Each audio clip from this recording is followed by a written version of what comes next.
What's up? Welcome back to the Dudes Who Bet Daily Show. We got 3 of us today. Look at there. Look at Magic. Hey, Magic, what's up? Hey, guys. How you doing today? There's no CFL. Why are you here? I know. Well, listen, I just wanted to show up here. I wanted to. I was able to show up, so I figured I'd come on board. Well, I'm very proud of you. Papa Dude, are you proud of Magic? Yes, I've missed him. I really have. I haven't seen much of him lately. I know. Yeah. I thought he was dead. So very nearly was for a couple days there. It was touch and go. You're feeling better. That's good. Who's not feeling good are the 3 people that were on the show yesterday. My goodness. How in the world can we lose 3 games / horse races like that? Any worse than what we did yesterday? First of all, a Battle of Normandy was my pick. A horrific ride and still only got beat a neck. That was sickening. Papa Dude had the Braves minus a 1.5. They were ahead 3-0 pretty much the whole game. Gave up 2 runs in the 9th inning and won 3-2. Somich had the Dodgers to beat the Mets. It was 2-1 Mets. The Dodgers looked to have hit a home run, but was robbed at the fence. A home run. It would have been a 2-run homer to have won the game. Yeah, it was completely an unlucky day. I just wanted to start it off and try to tell people, you're going to have these. If you play enough, you're going to have them. Papa Dude, I think that's one thing you've learned since you've kind of joined the team. It's like, man, some days this just happens and you get extremely unlucky. Oh, I knew it already. But when you do this every day, like you guys do, and, I've been doing this since, like you said, especially, well, it doesn't matter what it is. There's days you're just going to have like last night. And I just kept feeling, here was the deal with that game last night. Atlanta's pitcher did exactly what I thought he was going to do. He shut down the Rockies. Yep. The Rockies started a horrible pitcher, and Atlanta could only get 3 runs. And that was the downfall right there. They should have had more than 3 runs. I should have been breezing going into the 9th, 2-run homer. Who cares? That didn't happen. And that's the deal. And remember, I've hit a couple of lucky breaks in the last couple of weeks. What goes around comes around, or whatever it is. Yeah, absolutely. We tend to forget. It's like, oh, we got lucky. I knew we could do it, And it's like, no, you got really lucky with that one. And then when you get unlucky, it's like, gosh, I never get a break, Yeah, exactly.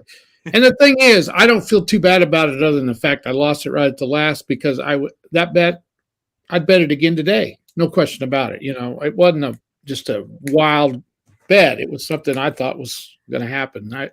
You just laugh it off and go on.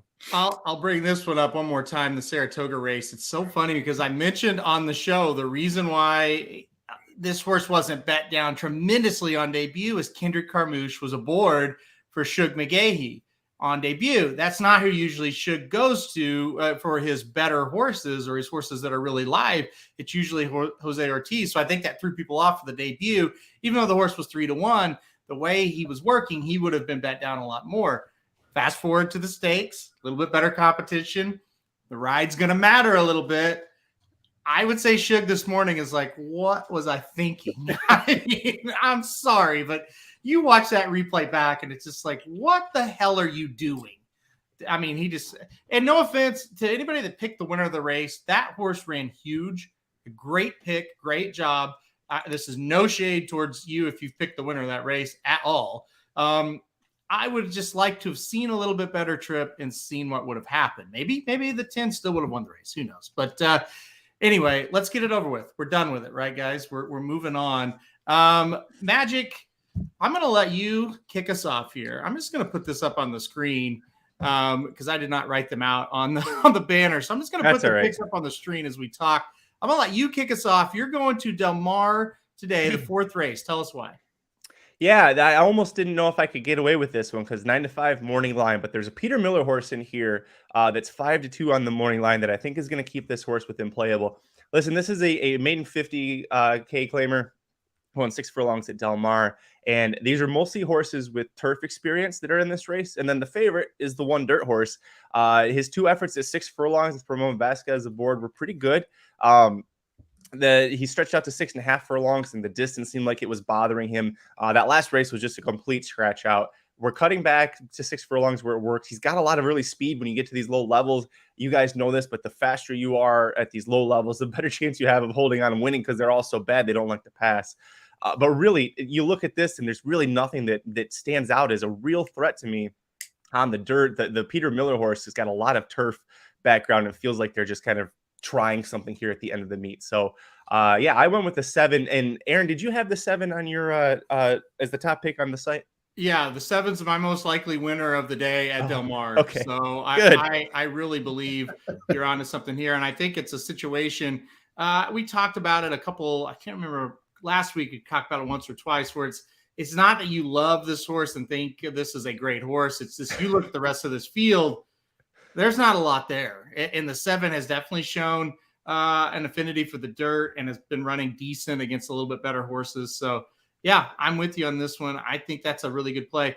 I think you're right. Since Peter Miller's in this race and Hollendorfer's got one that's not horrible, maybe you get 6-5. Is that kind of what you're thinking? Yeah, as long as you can get 6-5, I wouldn't take even money or lower because these are not good horses. So you don't want to trust them to too low of a price. But anything 6-5 or higher, I think is fine with this horse. Yep, I think you're correct about that one. I will go ahead and read Mike Somich's off right now. He's not with us. He is heading down to his new home, I guess, officially. So we won't see him for the next couple of days. Hopefully he's back on Saturday. He goes to his favorite track, Kentucky Downs. He's going to go to the last race today at Kentucky Downs and go with the number 3 horse, trained by Chad Brown here. He said, look, watch the trip last time out. That's what caused the poor performance. And he said, if you haven't seen it, go watch the first turn of that race and go watch that replay, and you'll see exactly what he means. Now, I don't have to go back and watch it because I remember it very well. Why? Because I was singled to this horse last time out at Saratoga. So Growth Capital is the horse I'm talking about. He had finished second 3 straight times. He had caught a maiden race that didn't look very good on paper at Saratoga, and he didn't know running whatsoever. What made it even worse, he was a coupled entry that day. And the other entry was a first-time starter, and he should have won the race and got beat right at the last. So my single was totally screwed in that situation. I think it's interesting this horse shows up at Kentucky Downs. I don't hate it from Somich. I think he's going to run a lot better. On paper, he looks like the winner, but we know it's Kentucky Downs, and we know what can happen there. All right, I'll quickly do mine so then we can get to Papa Dude's baseball bet tonight. I'm going to go to the 6th race today at Saratoga. It's a maiden special weight for 2-year-olds on the turf going 5.5 furlongs, and I'm going with a horse that nearly won on debut, and the number 6, Inflation Nation. I was live and in person when this race happened on July 22nd. And it was a really, really good effort from Inflation Nation. He just got beat by a head to a Chad Brown runner who certainly is a pretty good horse, I believe. So let's look at what happened. Let's look who came back out of that race. The winner did come back Appraise, and he ran 4th in a tough stakes race that had 2 really, really good horses. He only finished about 3 or 4 lengths behind them. It was a pretty good effort from the winner next out.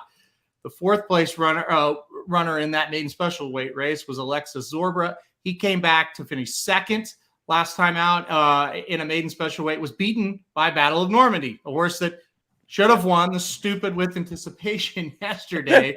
And then the 5th place horse was Data Man for Grand Motion. That horse came back and won last time out at Colonial Downs. So the maiden race looks pretty good on paper. And like I said, I think Inflation Nation is going to be tough. He got a 102 time form for his debut. If he runs back to that number, he's going to be really tough to beat. There are some interesting first-time starters, but it's tough to pop a 102 time form on debut. So they're going to have to be really good to beat this horse if Inflation Nation shows up with that race again. So that's going to be my bet. Saratoga race 6, going with the 6 at 2-1. All right. Enough of me. Let's get to Papa Dude. He got his heart broken yesterday. By the way, the other 2 bets he was thinking about playing on the show yesterday, they both hit, but the one he actually went with lost. All right, Papa Dude, you're going to try to bounce back. What's for you today? You know, and that's the other thing that really hi, Jesse. Good to see you. That's the thing that really upsets me the most is the other 2 bets came in. You know, want, if your bet doesn't come in, the other 2 you really like, you don't want them to come in either. That just further bothers you, you know. And I got four things I considered today. Okay. I was going to switch to college football because it opens tonight. And I've got two games I like a lot. And I was going to switch to that. And I thought, no, I'll give baseball one more try. But if you didn't watch the show last night, Dudes Who Bet Sports last night, I'll just quickly go over the two games I like in college football tonight. I like West Virginia at Pittsburgh. I like West Virginia plus the 7.5 in this one. I think they can pull an upset over Pittsburgh. There's just too many ifs in there to really bet a ton of money on it and to make it a best bet. Okay. But if I was betting 4 or 5 things today, that would be one I would include for sure. I'm not confident enough in it to make it a best bet. The other game tonight that I'm really looking forward to seeing is Penn State at Purdue. I think this is ambush city written all over it. Thursday night game.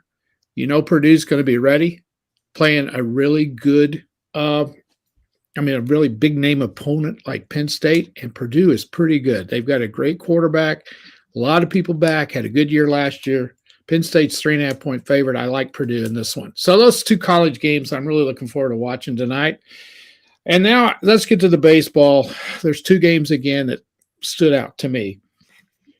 Here we go with them damn Mets again. I tell you, I hate the Mets. I do. I want to pick them a lot, and then when I do, I don't get them. Mason and I, he's my handicapper for baseball. We wanted to pick the under on the Mets yesterday and the Dodgers. We got a little scared when that line got down to 6.5. A lot of things can happen. I was basically the one that chickened out, not him. I wish we had taken it because it ended up 2-1.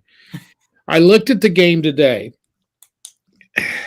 and the reason I didn't pick it, okay, I like the Mets a lot in this game tonight because they're very, very good. And the Dodgers are pitching Kershaw tonight, who's coming off an injury. He's not going to pitch very many innings, I don't think. I think they're going to give him 5 innings max, probably. He hadn't pitched in a month. You know, they've got the division locked up. They're fighting for the playoffs. They want to try to get him healthy, get him some innings for the playoffs, even though he sucks in the playoffs. They're probably better off if they don't pitch him. But anyway, I don't think he's going to pitch very long. And the Mets pitcher is good. Chris Bassett is a good pitcher. Here's my dilemma. I just think the Dodgers might get some runs off of Bassett, and they may end up winning the game. I hate to pick against the Dodgers, is what I'm trying to say. So I stayed off of that one. I'm going to go with a long shot tonight a little bit. I feel good about this one. This jumped off the charts at me. And it's Milwaukee at Arizona. This is going to be my best bet. Taking a little bit of a shot here. But I love the pitching matchup. Not that the Brewers don't have a good pitcher. Brandon Woodruff is a solid pitcher. Doesn't pitch real well on the road. And I love Merrill Kelly. He's helped me win a game or two better too. I like him. He's at home. He's consistent. He's pitching well. And a lot of people that don't follow baseball, and that would be one of me. That would be me if I wasn't doing this every day. Don't realize Arizona's playing great baseball right now. And Milwaukee's struggling just a little bit. So I'm going to go with the Diamondbacks tonight. I feel pretty good about this one at plus 120 at home against a Milwaukee team that really needs to win. Yeah, and this is a Diamondbacks team that had won 5 in a row before dropping the last game of that series against Philadelphia. It's also a Diamondback team that seems to be playing pretty well at home right now as well. They really, they struggled early big time. But if you look at their last even 20 games, they've played pretty darn good. I know you're not a huge Milwaukee guy anyway, right? No, I'm not. They've got flaws in their bullpen. Is really struggling. If they can get into the bullpen, if the Diamondbacks can get into the bullpen, I think they can win this one tonight. I'm not a huge Milwaukee fan, no. They're fighting for the playoffs, though, and they've bounced back a little bit.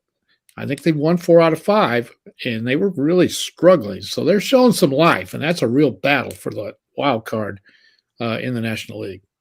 Yep, it's gonna be exciting for that wild card spot on both sides there for that last spot. I know the Orioles are battling with a couple other teams. Blue Jays are in there, and the Rays, and it's quite a battle on that side of it as well. So yeah, baseball looking good. I'm shocked you didn't go with a football game, but It's all right. We've got plenty of time. This is just day one of the official college football season. I'm saving my big football for the weekend. Okay. Oh, little spoiler for everybody watching. That's Magic, that's my biggins. Magic CFL starts tomorrow, back up tomorrow, correct?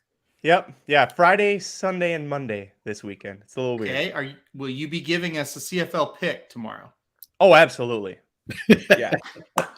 All right. The viewership just went up by the thousands with that announcement. So I don't think we can top that one. Let's get out of here, guys. Red Blacks at Alouettes. Let's go tomorrow night. Oh, boy. Hey. The Red Blacks and the Alouettes. Okay. Before we get off, what's an alouette? It's a French word. Hang on. Okay. Oh, I thought you would know. We're still No. fake. I know this song. Is it about a bird? What's an Oh, alouette? it's a bird. An alouette bird. is French for lark. Okay. All right. You know that? Heather knows how to speak a little bit of French, and I know that she probably knows the saw same a song I question do. here. Tournament. We're revamping the tournament. It will be back next week. We're going to start doing them a little bit more often. So yeah, they're not done. They're not over with. We're just revamping it. Yeah. So next week, check out the tournament. We will be back. So it's a lark. There you go. I like alouettes better than larks. Yeah, that's good. Well, I would think if you're going to nickname a team, an alouette would make more sense than a lark. Yeah. It's kind of girly sounding though. Yeah. Yeah. A little bit. Well, kind of the French language. They're French. Yeah, exactly. A lot of the words are a little. That's true. All right, that's it. We're gonna get off here before we offend Sylvain. I hope he doesn't listen to this. Oh one. yeah, You that's guys true. Making fun of French language. Okay, I'm gonna go Saratoga, race 6, number 6. There, we'll see if we get Inflation Nation home. Papa Dude's going to the Diamondbacks plus 120. He's been really good with these baseball dogs. Let's see if he can get another one home here tonight. Somich went to Kentucky Downs, race 10, number 3, and Magic went to Del Mar, race 4.